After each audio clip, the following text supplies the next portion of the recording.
Hello, everyone. How's everybody doing? Pretty good. How about you? We got a great guest tonight. Mm-hmm. Yeah, we do. I was just carried on when me and Matt and Lee were talking earlier. I was talking about writing on my new book. And I said, I just don't want to sound like the guy describing the tornado that tore up a meth lab.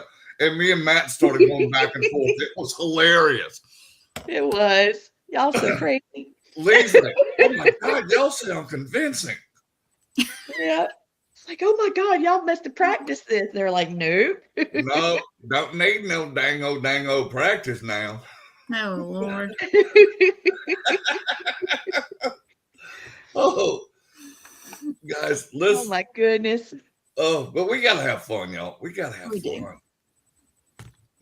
Adjust my head a little bit. I look like I was sitting up above the rafters in here. Hey, Marla. How are you? Hey, Marla. Why don't we just bring him on in?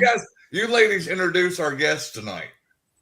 Yes. Gwen, have you got his bio? No, I don't have it pulled up, actually. All right, but let's bring him in and talk to him. Let's do it. Hey, Dave. Hey, guys. How are you? Good, man. Finally glad you got your camera issues fixed. Yes. Yeah, I never knew there was a switch up there, and I must have hit it with my finger. Had no idea. Dude, it happens to the best of us. I'm an IT guy that do mess like that, so. I fight mine all the time. The next thing will be it's trying to go to your phone instead of your laptop. And I turned that off. I nixed that problem. And just to let you know, dude, that's just one of our glitches. Our gremlins that Gwen likes to call them. Yep. Yes, we have weird stuff happen on our shows. Every so don't show. be surprised if you hear voices that are children. Yeah, go back and listen, see if there's any EVPs. You'll hear voices that aren't ours. And none of us have children home. All our children are grown and moved out of the house.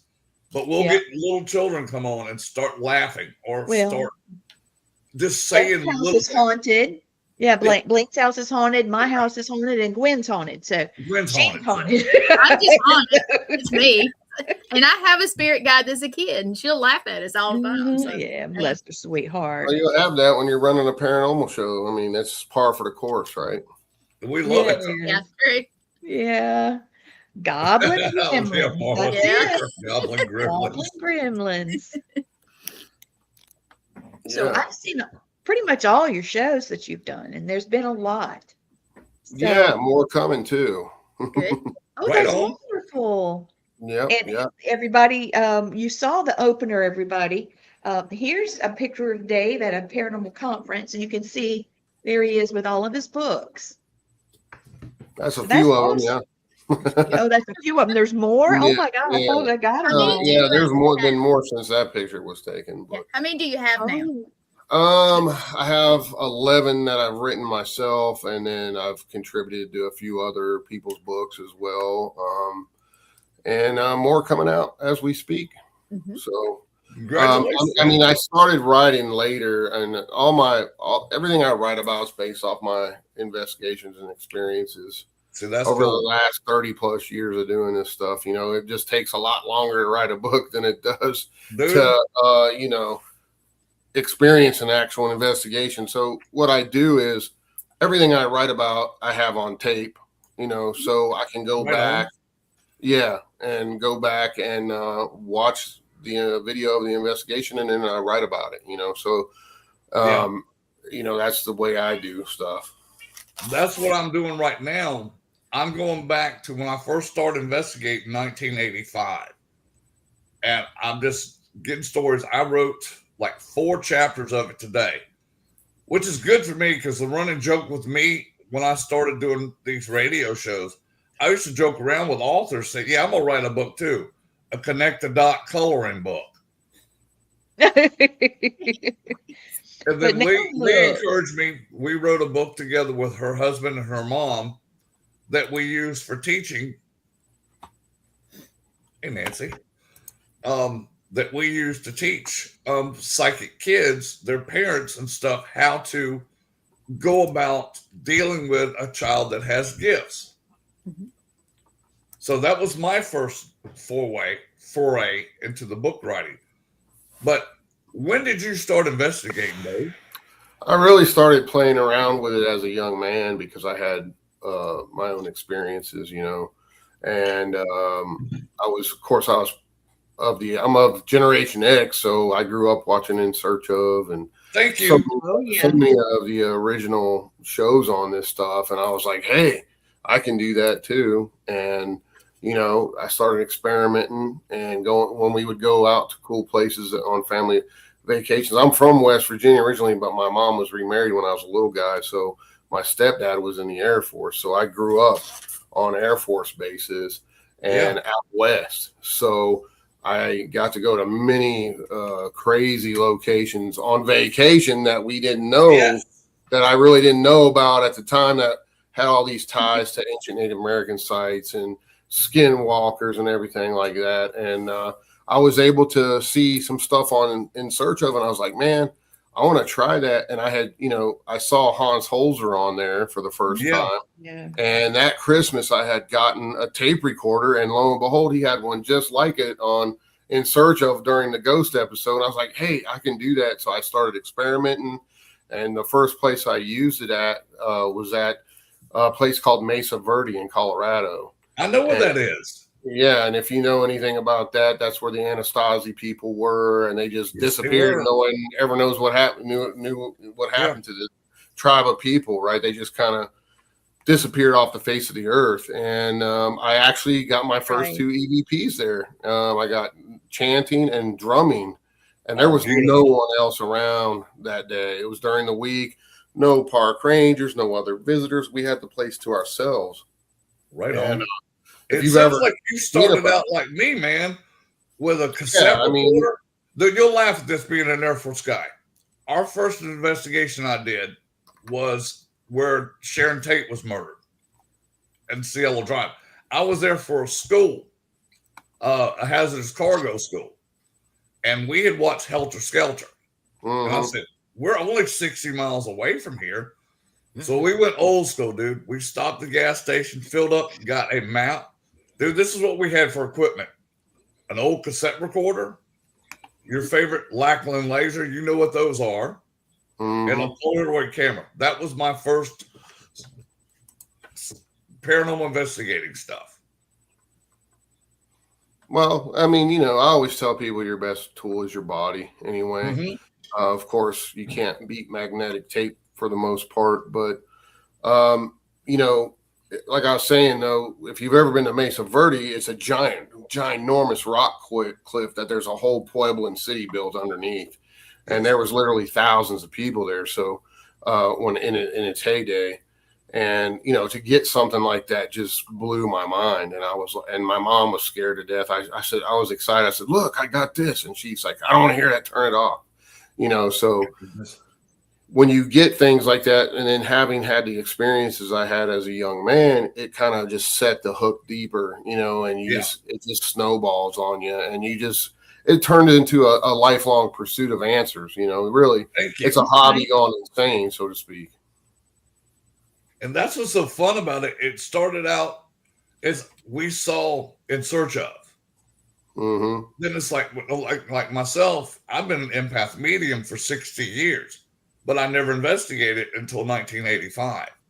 So I've got 41 years of experience now. Hmm. And being an Air Force brat, I'm sure you got to see some cool places. I know when I was active duty, I investigated all over Europe, and they paid me to do it. Yep, That was I the did cool part. too. I got Where paid did you to do get it. where did you get to investigate in Europe, Dave? I did a lot of stuff over in Italy. I did the Colosseum. I did Yes. an old monastery that dates back to the 1500s that was abandoned. Believe it or not, an old cotton factory there was really cool.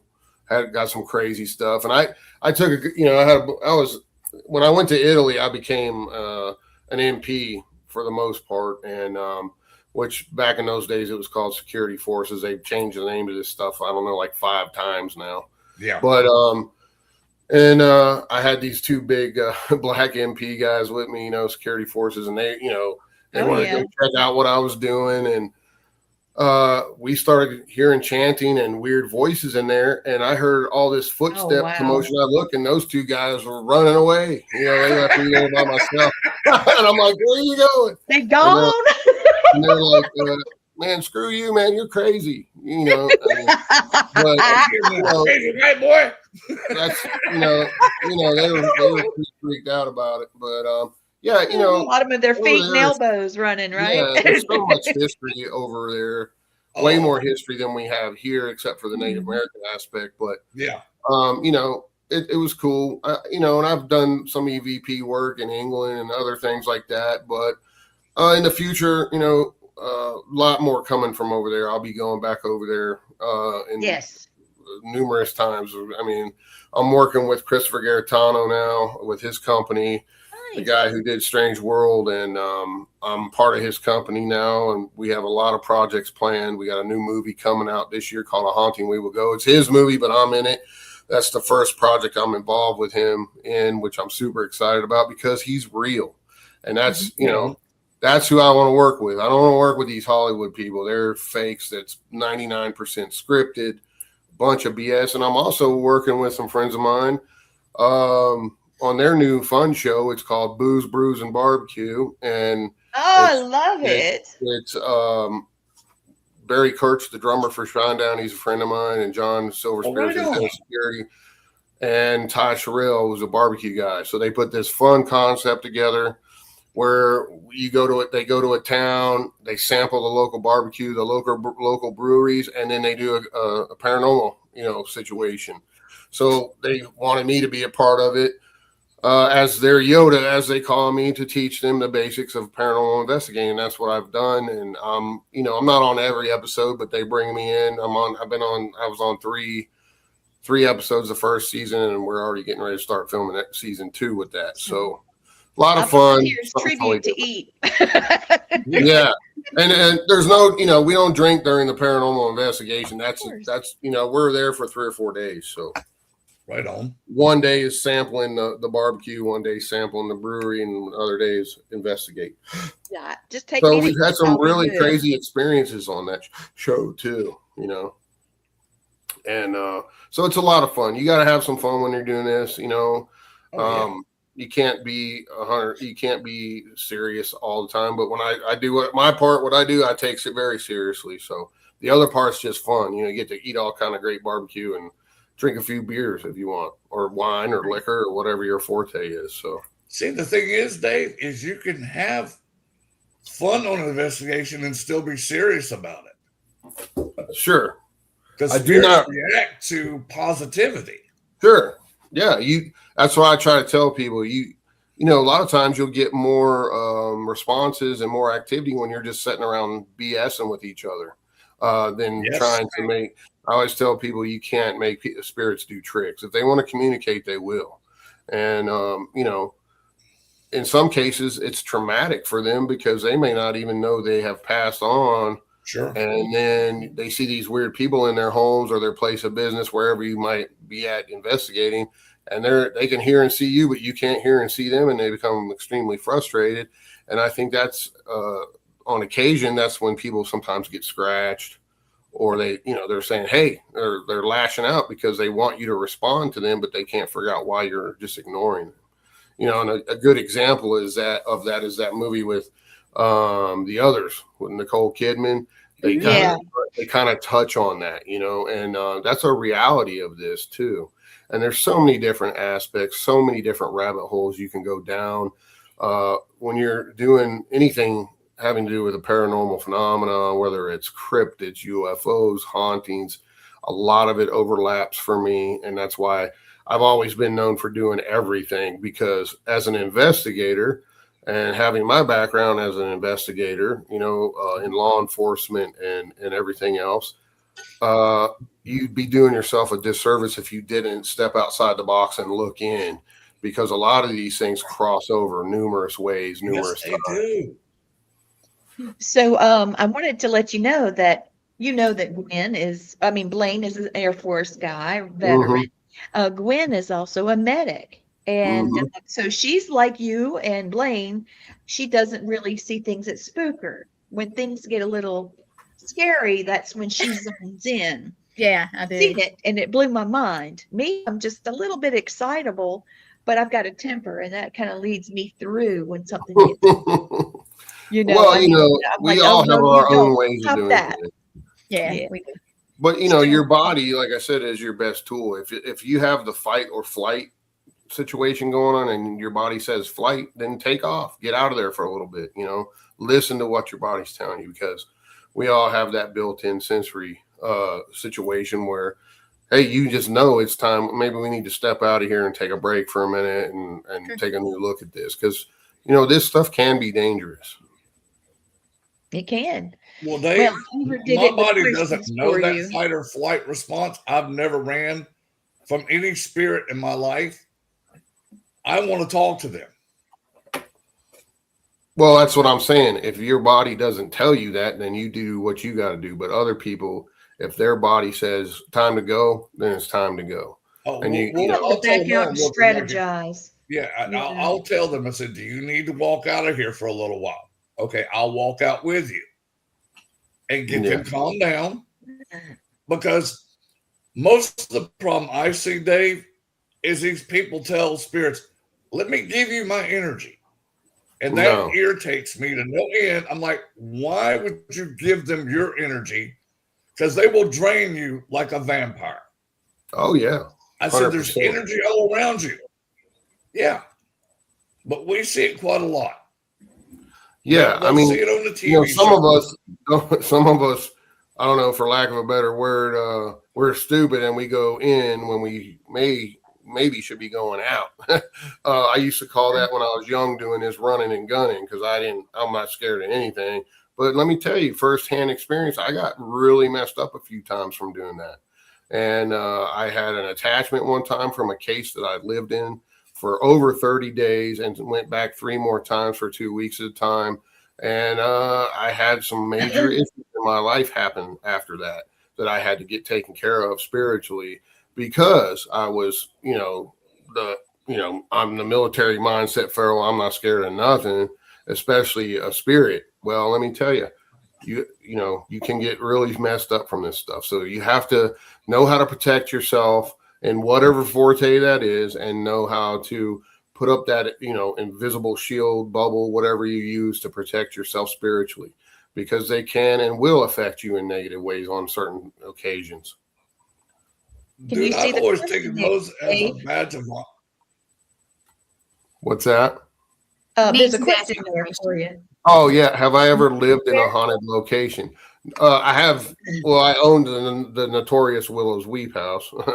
So, and then I also, the case I was just telling you about, I spent 30 days, 24/7 in that house up in PA, wrote a book about it called Wicked 46.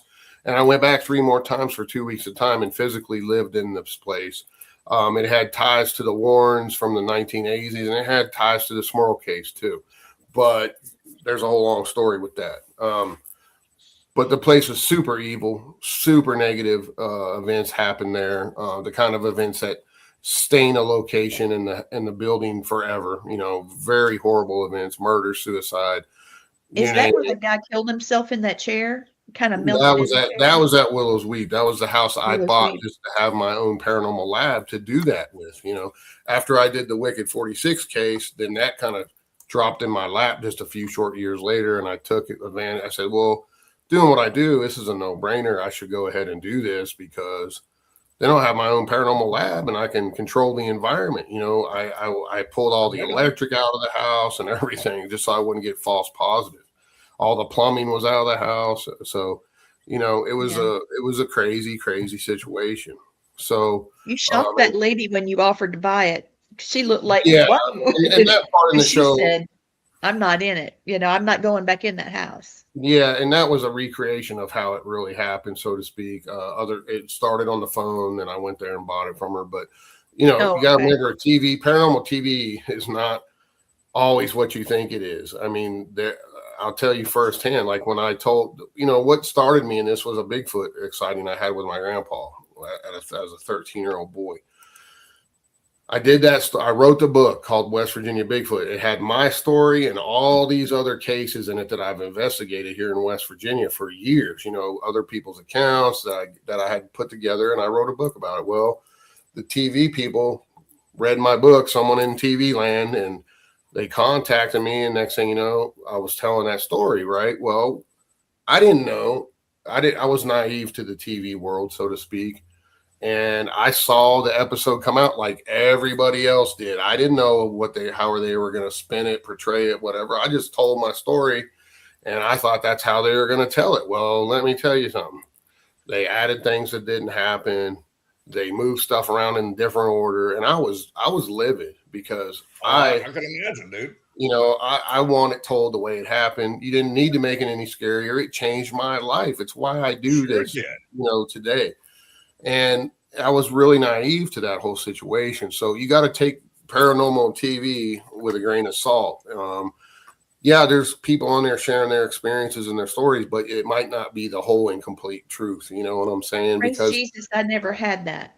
Yeah, and in the contracts, you know, you go back and read the fine print, they say right in there, we reserve the right to portray this any way we see fit. So you basically are signing over your rights. And I didn't know that because I was naive. I was like, hey, this is fun. I get to tell my story on a TV show. And I was, you know, and I still tell that story at conferences I speak at to this day. I say, don't believe everything you see on paranormal TV, okay? Because it's just not, and especially a lot of the reality, you know, like Ghost Adventures and all these other shows, they're, you know, those shows are scripted. Now, I will tell you, I was on Ghost Nation about the lead guy in the show. I'm not going to say his name to give me the credit, but his degree is in filmmaking from UCLA. Mm-hmm. I mean, that's what he is a filmmaker. Well, you know, I mean, yeah, it is. But here's the thing. Okay, let me tell you about Ghost Nation real quick. So you know, I get contacted by these type of people all the time. Hey, you got any good cases, Dave? What do you got? They want to have a certain aesthetic. They want to have, it needs to be this. It has to have all these parameters, right? And I'm like, okay, well, I got this case down in South Carolina that I've been working on for 2.5 years, Fonte Flora Plantation. That was my case. I told them about it, sent them some pictures of the location, and they wanted it. And I said, okay, well, we'll go do an episode there. So we did. Those guys are by the book. I'm proud to say I was there for 7 days straight with them. I was there the whole time. I saw everything they did. Nothing. It was not really scripted. They had a loose plan on the way, you know, ghost hunters and Jason, those guys do things. They go in, they say, okay, me and Steve will go up, do this tonight. And you and Tango go do this and you go do this. And then they just see what happens. So that's, you know, that's a good way of doing it. That's how most of us do it. Right. Yeah. So I was happy to see that, you know, and I can speak to that because I was there. It was my case, the episode I was on with them. So other people I've talked to, been on some of these other shows, that total made up BS, you know, total scripted. Some of these shows acted like they were spending the night for 3 days. They didn't. They were back at the hotel partying, you know, the whole time. So you just got to remember, a lot of these shows are not what they say they are. That's why I'm super excited to be working with Christopher. Yeah. He's a filmmaker. He's also one hell of a investigative researcher and everything else. And he wants to do it. He's doing it, you know, for real. And that's why I'm excited. I could have had my own show a couple of times if I would have sold out. I never sold out. And I gave up a lot of money. Trust me. I gave up. What I told him, Dave? I said, this is what I want. I want creative control. I want executive producer, and I want back end, and I will not fake anything. They don't want that. They don't want that. I said, I can't do that because I can't do your show. I probably cost myself a lot of money too, but I have integrity like you do. Well, I just want you to know. Well, it's not about that, anything though. like that happen when I feel for all of us, possessed. we want the real stuff, and it's not about manipulating and faking and stuff, because it's part of this is we're seeking answers. And where's the history and mystery of all this? They don't talk about that anymore. It's just, oh, it's a demon every week. No, it doesn't work that way. Get the hell out of here with that stuff. Yeah, for real. So it's all sensationalism and a bunch of other bull crap. So sure. So I've got some questions for you. The first one is Gwen's. The next one will be Blaine's for sure. So here you go, Gwen. You've written 12 books. What experiences or encounters pushed you from From curiosity? Curiosity? Yeah. So you've written 12 books. What experiences or encounters pushed you from curiosity into full commitment to the unexplained? Well, like I said, my first two experiences, and this was when I was a very young kid, 13 and almost 16. 13. So, and it was a cryptid. That's scary. Yeah, it was a Bigfoot. what we would call a Bigfoot. What it really is, I don't know. All I know is I saw a giant hair-covered humanoid walking on 2 feet, tearing the woods down and making the most god-awful screaming, howling noise you can imagine. So my grandpa, if you ever followed that story, he was a preacher. He was also in the second wave at Normandy. He wasn't scared of anything. He was scared this time. He was a medic, so you can imagine what he saw on the beaches of Normandy being the second wave. The first wave was pretty much obliterated.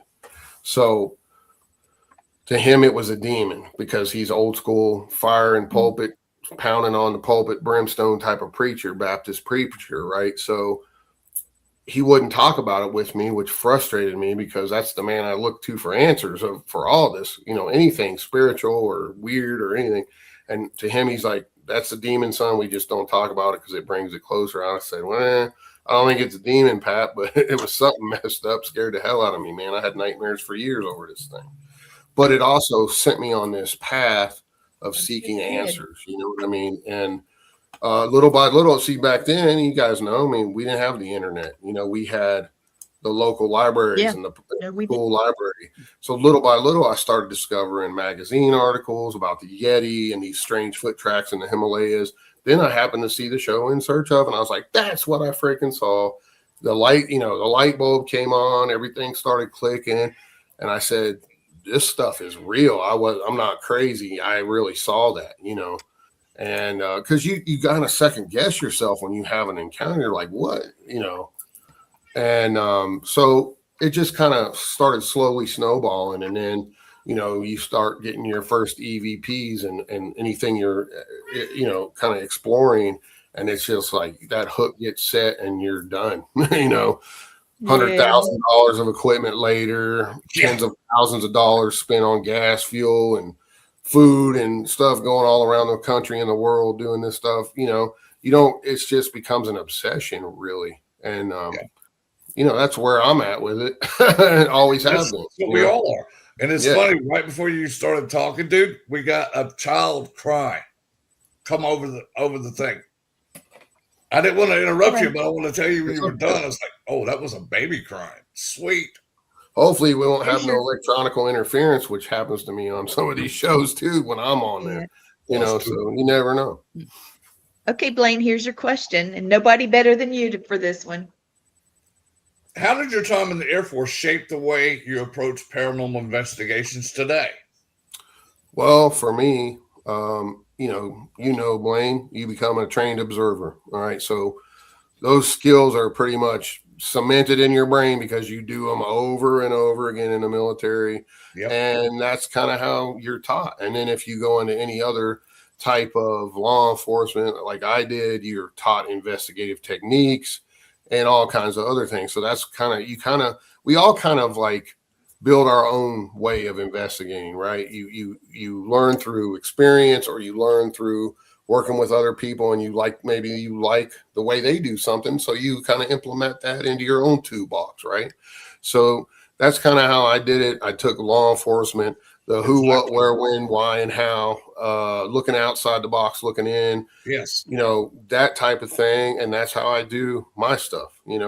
Of course, I was lucky enough to know Johnny Zaffis and people for many years, and did work with those type of people, and kind of sat back and watched and said, okay, I dig that. I like the way they do that. And, I kind of implemented that into my toolbox, so to speak. Some of the things he did, and other people that I know that are old school investigators like Johnny and other folks.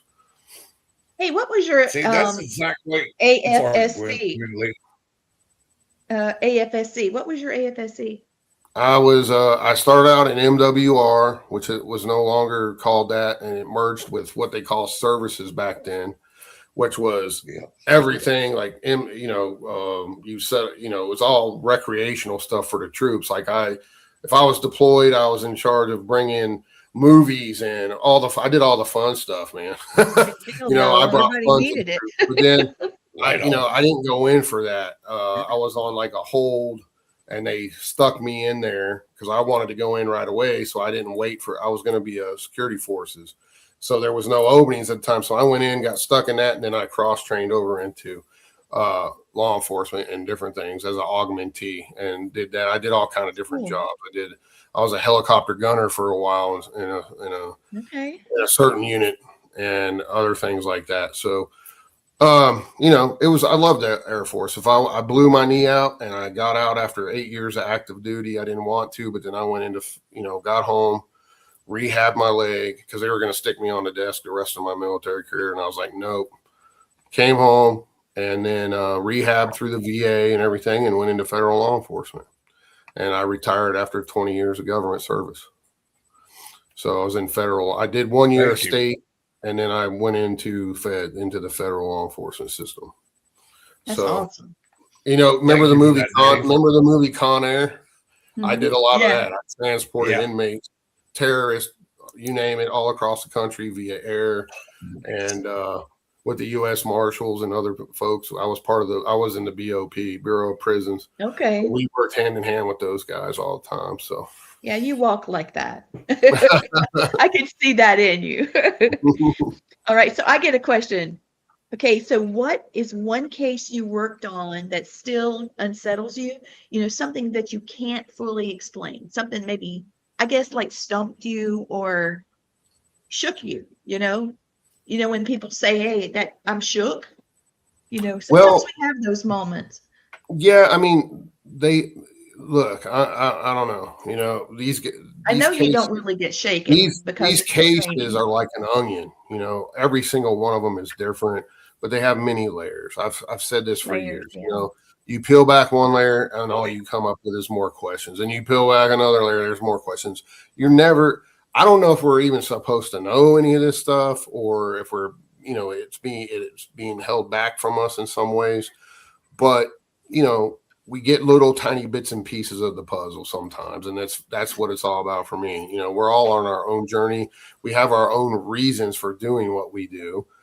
We've all lost loved ones, and we maybe want to some people want to connect with them one more time because maybe they got killed in a car wreck or they died suddenly.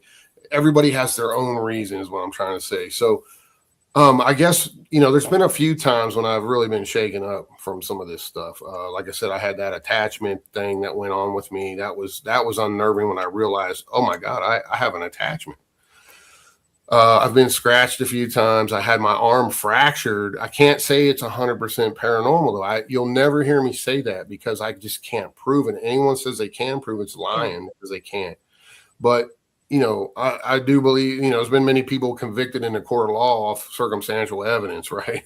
So there's only so much thing as, certain circumstances. There's only so much of that you can say, well, wait a minute, But I've had my arm fractured at a place.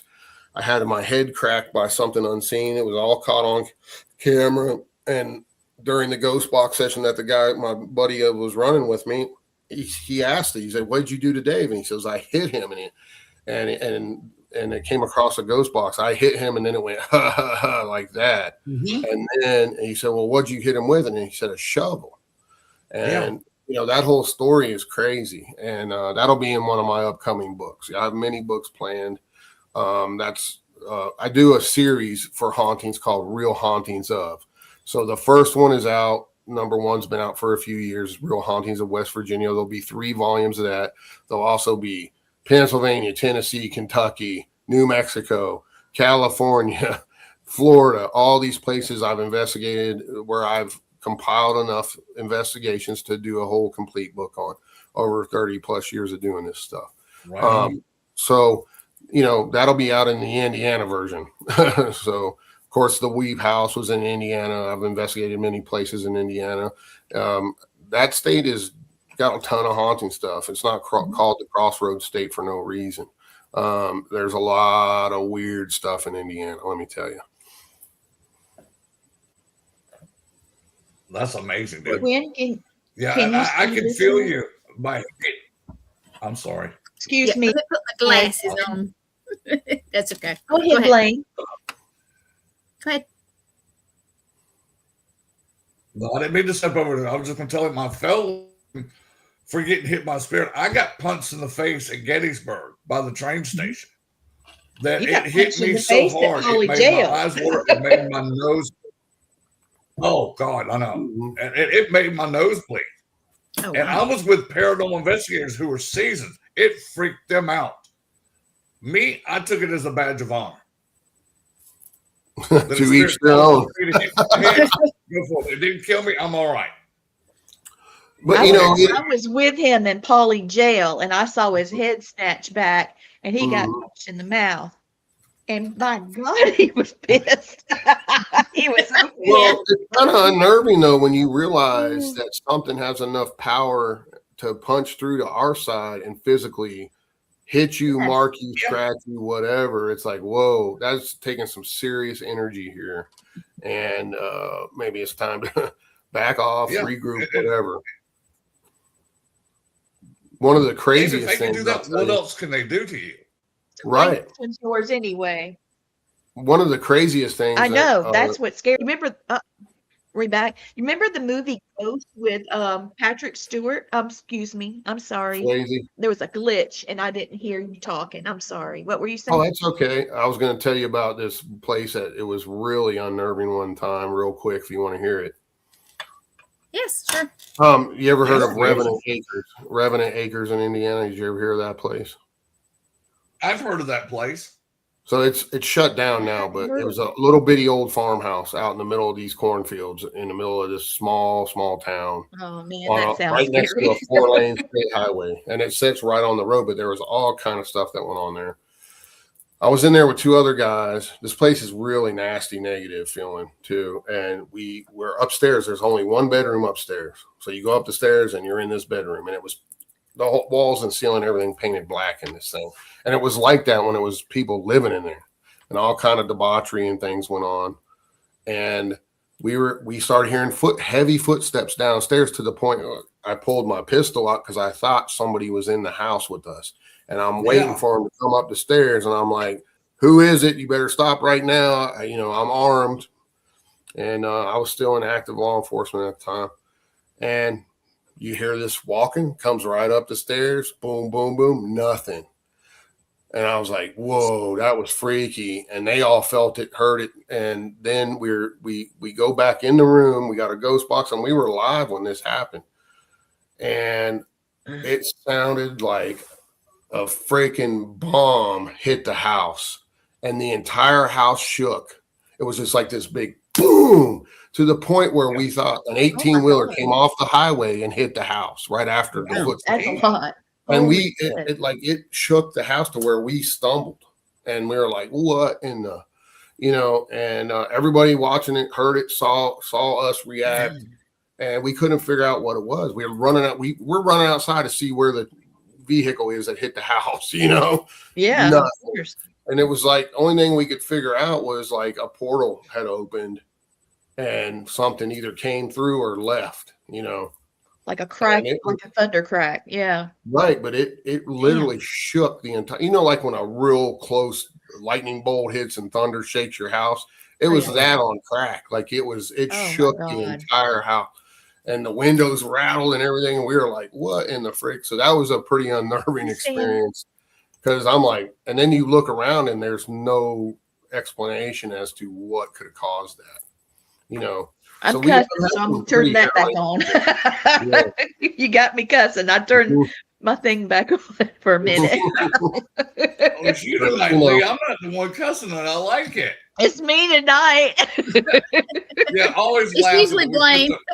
We always laugh and say, I don't know. I don't know. It just comes out. Because I'm a military guy. I have no filter no more. But I'm learning to control military it a lot guy. better.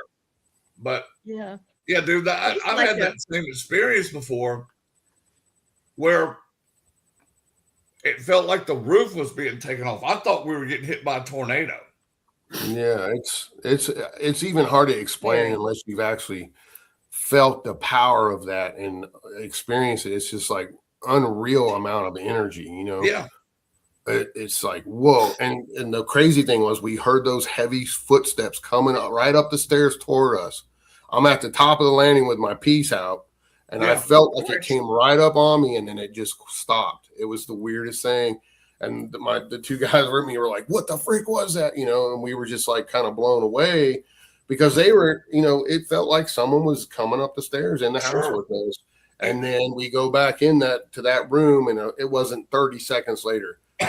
Boom, and the whole house shakes. We kind of get our balance. What happened there? So we don't know. There's really no explanation. The only thing we could surmise or maybe guesstimate what it was like a portal opening up or something. Mm-hmm. And I've heard some weird pops over my time doing this. Like when that guy took a spirit off me one time, it made a real loud like light bulb pop sound. Yeah. And but this was 1,000 times more, shaking an entire house. I mean, it was like an earthquake. It was unreal. So what it was, I don't know. It was pretty scary. It would have been, yeah. Woo, that's scary. I've been the weird one day. Can you do that again? No, I wouldn't ask them to do that again. No, if they did it again, if I asked them to do it again, and they did it, I'd probably be jumping in the car and rolling. That would be my validation if they did it again. We smelled rotting flesh smells in that house, stinky poop smells, the whole gambit. Yeah, I had that. What you would think would be some sort of demonic or negative haunting. It had pretty much the whole gamut at that place.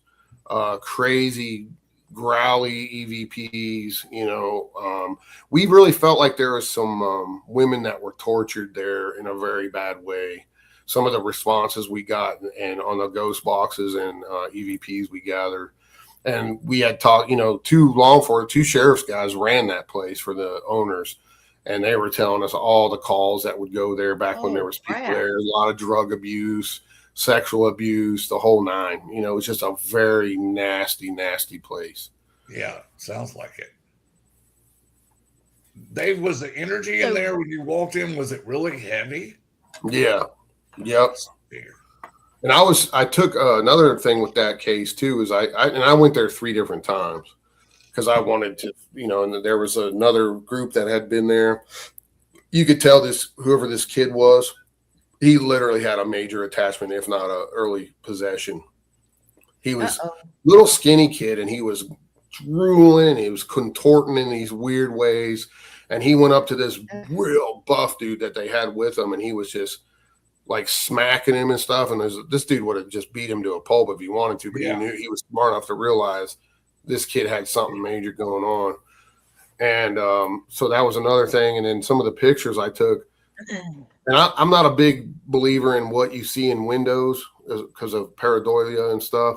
Sure. But this was a straight up, there was a four pane window in the kitchen, right? All 3 panes were, and I wasn't using a flash. I never use flashes when I take pictures. In one painting, there was a straight up, what we would say, a demonic devil looking face with horns and the whole nine. None of the other things had any pareidolia, anything. And this was clear as a bell. So, See, like I said, that's you'll why I never hear wanted me you on the say, show. That right there, because I knew you had had experiences and you were so particular about your evidence. It was obvious watching your shows. So that's why I wanted to have you on the show. Yay. well, you got to be skeptic. I mean, you'll never hear me say, hey, I know for a fact that's a picture of a spirit.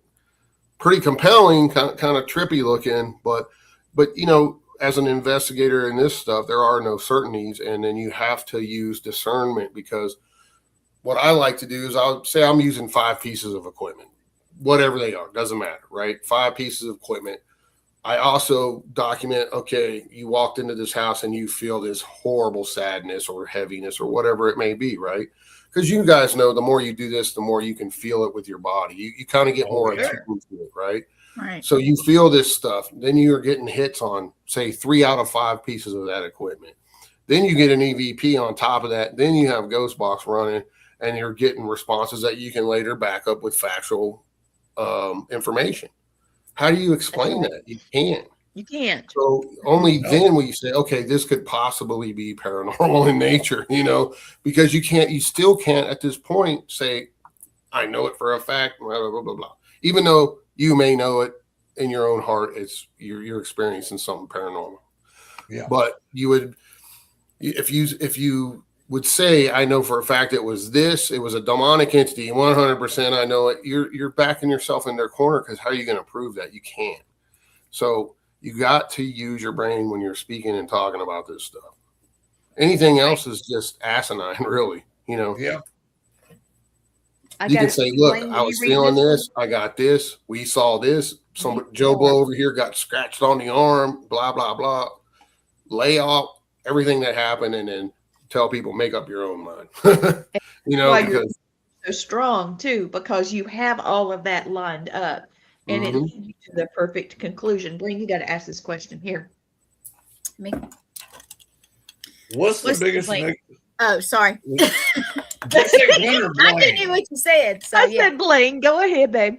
Okay, No, I was pretty sure I didn't step over poor Glenn. Nope, I'm good. What's the biggest misconception people have about doing ghost like hunting in the spirit world? So you couldn't understand what I was saying. I'm so excited, Davis. Your fault. Yeah, something's cutting in and out. I don't know what it is, but it's a gremlin. Gremlins again. Always. But to answer that question, I would say, so what's the biggest misconception? Yeah. I would say that there's a demon every week type of situation, and people going in telling people that their house is demonically infested. Don't ever tell nobody that. I mean, come on, man. You can ruin people's lives by doing that. Sure. If you really think it's a demonic infestation of any type, what do? What's the smart thing? You call in clergy, people that specialize in clearing that type of thing. Whatever the victims or the family that experiences that, whatever their religious background, it doesn't matter. Buddhism, Islam, it doesn't matter. Whatever they subscribe to, that's who you bring in to clear that type of situation. And if they don't have one specifically, you can use a shaman, you can use metaphysical people, you could use any minister. It's all about intent, right? Anyone that has good intent to flush out any negative type of energy out of a location, you can use that forte. Okay. But you have to, those people have to subscribe and do what is asked of them. If they don't, then they're not getting rid of it. They're not going to be able to get rid of it. They got to claim that space as theirs now. And they're not going to tolerate any type of negative energy coming into their space. And they have to use and do it until it's gone, And it doesn't always work 100%, but they can keep doing it, and own that space as their own. Very good answer. Good. Yep. Very good answer. All right. Let's see. Whose turn is it? It's Lee's. It's Lee's. So somebody starting out in the paranormal investigation, people that are just starting out ghost hunting, what's one thing you would warn them not to do? Don't provoke anything. Thank you. Thank you. See, I Bingo. told you guys. Don't ask, far. don't ask if you're some kind of badass and think that you're above all this. And, there's a lot of people that are skeptics that don't believe in it. And I've seen it happen over and over. They go into a place that's notorious. They run their mouth like there's some Johnny badass. And then next thing you know, they're all scratched up or they've got an attachment when they go home and their life gets turned up. I've seen it happen numerous times to people. But, you can be strong and talk sternly, and every place is different that you go in the paranormal world, right? You're not going to go into an orphanage where kids were killed and abused and talk like you're some badass to these little children spirits that may or may not be a child still lingering there for whatever reason. We do know that negative entities will mimic children to gain your trust, and then you're in a big time world of what, because you let this thing in. You have to be stern in some occasions, but you just be mindful of where you're at and how you're talking. Like we said earlier in the show, we could all be just sitting around BSing. Next thing you know, man, there's all kind of stuff going on because the spirits want to interact with that, And how many times have you seen when you've been on an investigation, you're in a room getting some crazy stuff going on, and then somebody walks in and it all just stops because they're an energy killer. The spirits don't like that person for whatever reason, and they just stop. I've seen it happen hundreds of times. So it's a crapshoot when you do this stuff, guys. But don't provoke anything. Be respectful as much as you can. Like even for me, like when I went into prisons and jails, I knew how to talk to those inmates when they were alive, and I use the same type of situation. If they give me respect, I give it back to them. If they don't, then I do what I got to do. And I've been attacked a few times in jail situations that were not fun, trust me, spiritually. So, just be mindful. Like I said, it can be dangerous. Be careful. Yeah. Well, I've got one last question because we're getting so close to the end, and I hate it. I wish I could stretch it out. This is wonderful. We got to have you back. Anytime. See, I told you guys you'd love him. All right, Gwen, you going to do it? You think you can see it? Let me put my glasses on so I can see. Put them extra eyeballs on, I've girl. got my bifocals on. I'm okay. Eyeballs on. There you go. All right, here it comes. Well, shoot, I hit the button. Wait a minute. You must have hit it wrong. There we go. All right. After everything you've seen, do you believe we're dealing with spirits of the dead, something entirely, or something else entirely, or a mix of both? That's a great question. It is. Personally, in my humble opinion, I believe we're dealing with spirits of the dead. We're dealing with entities. Yep. We're also dealing with interdimensional and extra-dimensional beings of all sorts. There's no, listen, guys, there's no set anything when it comes to the paranormal, any kind of paranormal phenomena. None. Anything and everything's on the table. That's why I always say, don't get caught up in that little box. Think outside the box, because if you do that, then it's better overall as an investigator.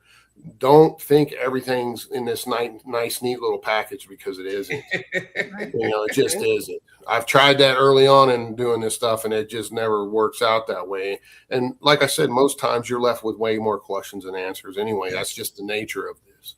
And I've been to locations many times, like take Bobby Mackey's, for example.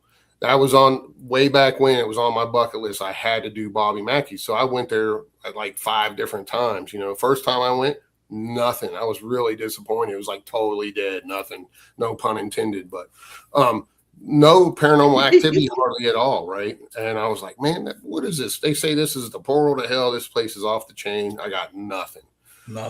So I went back about, I don't know, not quite a year later, and it was off the freaking chain with stuff. Saw one of I chew Copenhagen, so I had set an empty can on this table like 30 feet away from us.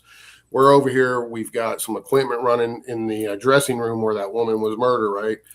We got some equipment going off, and next thing you know, my chew can flies completely across the room in front of our faces and hits and goes bing, bing, bing, bounces all around.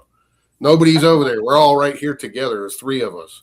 Because he was a stone man. So, yeah, you know what I mean? So that was just one example. And I go there for the 3rd time. Not so much activity this time.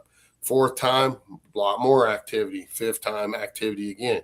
So you just never know. Just because you go somewhere once and you don't get anything doesn't mean it's not haunted. You can't make these spirits do tricks like a circus. What was the name of the guy that lived upstairs at Bobby Mackey? Carl. It disappeared. Carl. Yeah. When I went there, he's the only one that came through for me. Everything else, like you said, dude, it was dead. And usually where I go somewhere, they don't shut up. But It's just the nature of the beast. You know, you never know what you're going to get. What happened to Carl? He died. Yeah. Well, he was very spiritually messed up. I mean, he was possessed. I would truly believe he was possessed. I talked to Carl on a couple of sessions and got some really compelling answers. Yes. He said it was definitely a demon or demons in there, and he was possessed, and that's what killed him basically over the long term. And I got to go into his apartment and stuff before like they let regular people in there.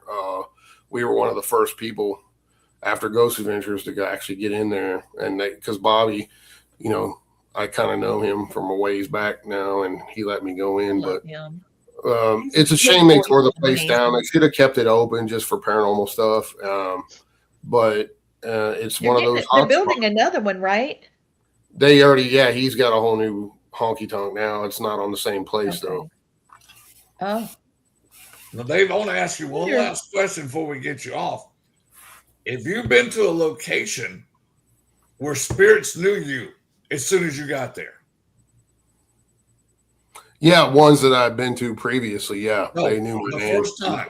You've never been there. One time, maybe that I could say, but I'm not sure. It wasn't very clear, but it said my name within 5 minutes of being there, and I'm like, and I was trying to get further responses, but it wouldn't say nothing else. It just said, "Hey, Dave," like that. And I was like, what? I get it everywhere I go.